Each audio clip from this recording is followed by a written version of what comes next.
On what's going to drive equities higher from here?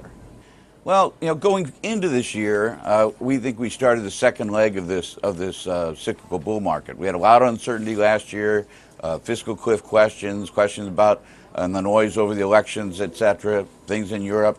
And we kind of walked into a clearing as we got past November. I think investors felt a little less uncertain, a little more certain about things, and were more willing to put a little bit of risk on the table into equities. So we had a really very low volatility move forward from November to a point in May. But now we've become a little more normalized. We played some catch up. Maybe we borrowed some return from last year that we might have had last year.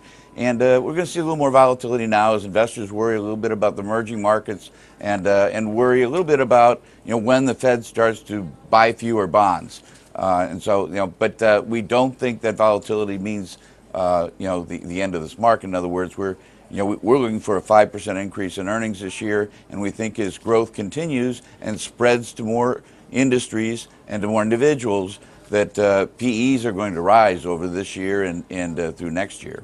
Let me ask you about some of the sectors you like. You are overweight discretionary stocks looking out. You're not worried about the uncertainty with the jobs market, which we know is still weighing on some consumers.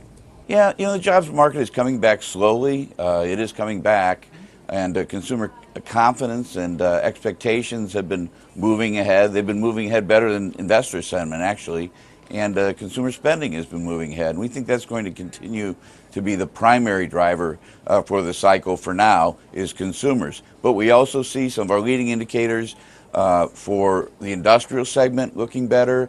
Building permits for the building segment of the economy is looking better. We'll probably see even some job growth in building this year, and even some banks that are starting to make some loans, do a little more lending. So we're going to have more breadth of growth in this economy, we think, even though it's not going to be rapid growth.